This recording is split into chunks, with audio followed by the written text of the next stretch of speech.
The Air Force has been trying to retire the A-10 Warthog since 2014. Congress keeps blocking it. The Army keeps fighting to save it. Some pilots have even gone public against their own branch to defend it. And after more than a decade of back and forth, the Air Force still cannot name a single aircraft that does what this 50-year-old jet does.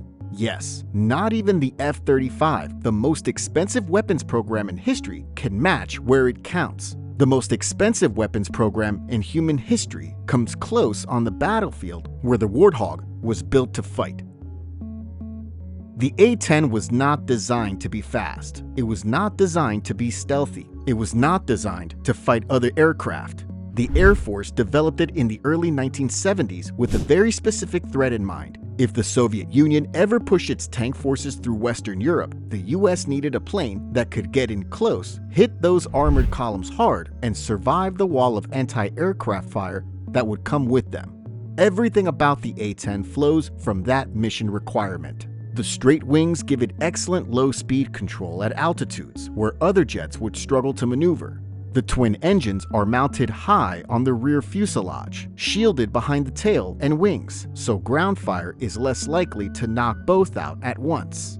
The landing gear is partially exposed even when retracted, so a belly landing on a damaged airfield is survivable. It can operate from short unpaved runways close to the front lines. The centerpiece of the A-10 is the GAU-8 Avenger, a 30mm 7-barrel rotary cannon that is one of the most powerful aircraft guns ever put into operational service.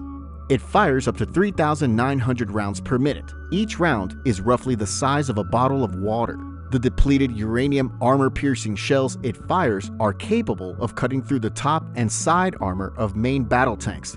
The aircraft carries over 1,100 rounds in a drum that is nearly 6 feet long. What is important here is not just the firepower. The GAU-8 allows an A-10 to engage targets within 100 meters of US troops. Now, precision-guided bombs might sound more destructive, but when dropped from high-altitude aircraft, they have a much wider danger zone. This gun, however, gives ground forces a level of close direct support that no other platform can replicate. The airframe was also built around that gun. The gun is mounted slightly off-center to keep the firing barrel aligned with the aircraft's centerline. The nose gear is offset to accommodate it. You cannot simply take the GAU-8 out and put in another aircraft. The whole plane was engineered to handle the recoil, the weight, and the geometry of that weapon.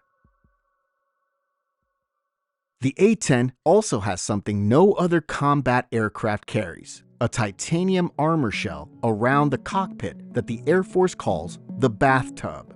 Think of it as a reinforced metal box built around the pilot, designed specifically to keep them alive when bullets and shells are coming from every direction. It weighs 1,200 pounds, which is heavier than a small car, and is made up of titanium plates ranging from 1/2 inch to 1.5 inches thick, depending on where the fire is most likely to come from. It is tested to withstand direct strikes from 23mm cannon rounds. The front windscreen can also stop small arms fire on its own. The survivability does not stop at the cockpit though. The A-10's critical systems all have backups. If one gets shot out, there is another ready to take over. The flight controls, which are what the pilot uses to steer the aircraft, can be operated manually if the hydraulic systems that normally power them are completely destroyed. Now, for those not into aviation, most modern aircraft would become uncontrollable the moment hydraulics are gone. The A-10 was specifically designed so the pilot can still fly it home even in that situation. This was demonstrated in 2003 when Captain Kim Campbell was flying her A-10 over Baghdad. When her aircraft took heavy anti-aircraft fire, both hydraulic systems failed completely. She switched to manual reversion, essentially flying the aircraft by physical force alone, and brought it back to base. Though the plane was badly damaged, she landed it safely. Now, the Air Force's case for retiring the A-10 is not irrational. The threat environment has changed significantly since the 1970s. Modern surface-to-air missile systems are far more capable than anything the A-10 was designed to face.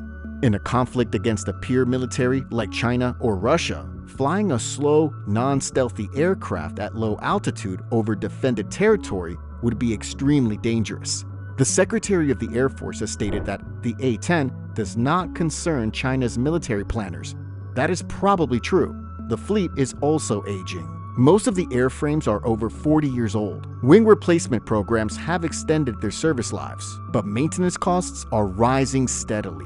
Retiring the fleet is projected to save hundreds of millions of dollars per year, which the Air Force wants to redirect toward next-generation programs, including the F-47 and the B-21 Raider. The argument is that the future of warfare is stealth, speed, and long-range precision strike, and that a slow, single-mission aircraft designed around a Cold War scenario does not fit that future. This is a coherent strategic vision. The problem is that it leaves a specific capability gap that nothing in the planned inventory is designed to fill. The Air Force's plan is to replace the A-10's close air support role with a combination of the F-35A and armed drones. On paper, both can perform some version of the mission. In practice, neither was built for it. The F-35A has a 4-barrel 25mm cannon, and it took until 2024 to get it firing accurately in testing. The F-35B and F-35C variants do not have the internal guns at all. The F-35 burns fuel much faster than the A-10, which means it cannot loiter over a battlefield for anywhere near as long. It requires long, prepared runways. Its stealthy skin is sensitive and expensive to maintain. The drone option has similar limitations. Current combat drones are useful for surveillance, targeted strikes, and relatively predictable missions. They are not well integrated with ground forces in the same way as a manned aircraft with direct radio communication is. They do not carry the same weapons load, and they lack the pilot's ability to read a chaotic, fluid situation on the ground and make immediate decisions. In a fast-moving combat scenario where friendly forces and enemy forces are in close contact, that human judgment matters enormously. Beyond hardware, there's a knowledge problem that gets very little attention. Close air support is not just a weapon system. It is a skill set. It takes years to develop pilots who understand how to coordinate with ground troops, read a battlefield from low altitude, manage radio communication with multiple parties simultaneously, and deliver precision fire close to friendly positions without causing friendly casualties.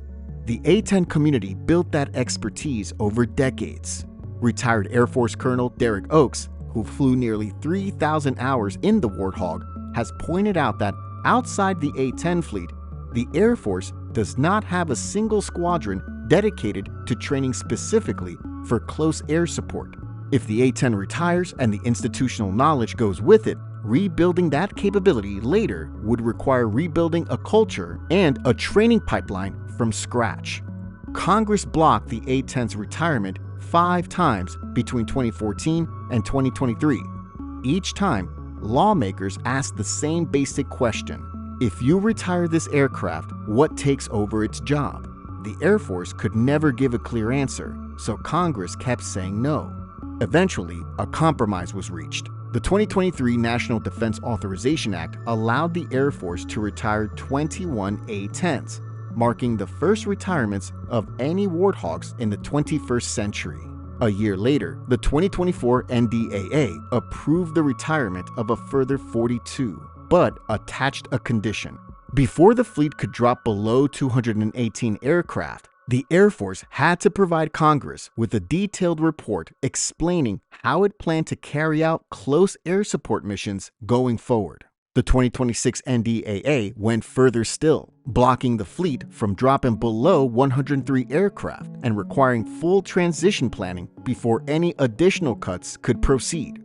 What makes all of this harder to ignore is that the A-10 never actually stopped being used during any of this debate. In December 2024, A-10s flew airstrikes against ISIS targets in Syria alongside B-52 bombers and F-15s, following the collapse of the Assad government. On March 29, 2025, more than 300 airmen and several A-10s from the 124th Fighter Wing of the Idaho Air National Guard deployed to the Middle East as part of a broader U.S. military buildup in response to escalating conflict with Houthi forces in Yemen. And in early March 2026, when the U.S. launched Operation Epic Fury against Iran, A-10s were confirmed by CENTCOM as participating within the first 48 hours. And by March 19, the chairman of the Joint Chiefs publicly confirmed that Warthogs were actively hunting Iranian fast attack boats in the Strait of Hormuz. So an aircraft that is supposedly obsolete keeps getting called on for real missions. Here's what the replacement debate really comes down to. The Air Force has never been especially enthusiastic about the close air support mission. The service has always been drawn to speed, altitude, and long-range strikes. That is where the prestige is. That is where the budget priorities go. The problem is that the 1948 Key West Agreement, signed by President Truman, formally still assigned the Air Force the responsibility to provide close combat air support to the Army. So for years, the Air Force fulfilled that obligation half-heartedly, prioritizing fighters and bombers over anything designed to get down in the dirt with infantry. However, by the late 1960s, the Army had run out of patience. It began developing its own solution, a dedicated attack helicopter called the Lockheed AH-56 Cheyenne. The Air Force saw the threat clearly. If the Army built its own attack aircraft, the Air Force would lose part of its mission and its budget along with it. So out of institutional self-interest, more than any genuine enthusiasm for the mission, the Air Force launched the program that eventually produced the A-10. The only part they didn't expect?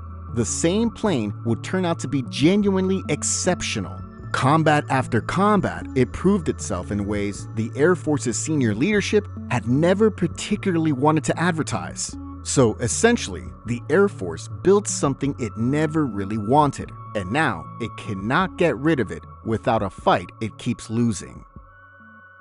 If you found this video interesting, hit like and subscribe. There's a lot more like this coming. And if you think the Air Force is making the right call or the wrong one, drop your take in the comments. I read them.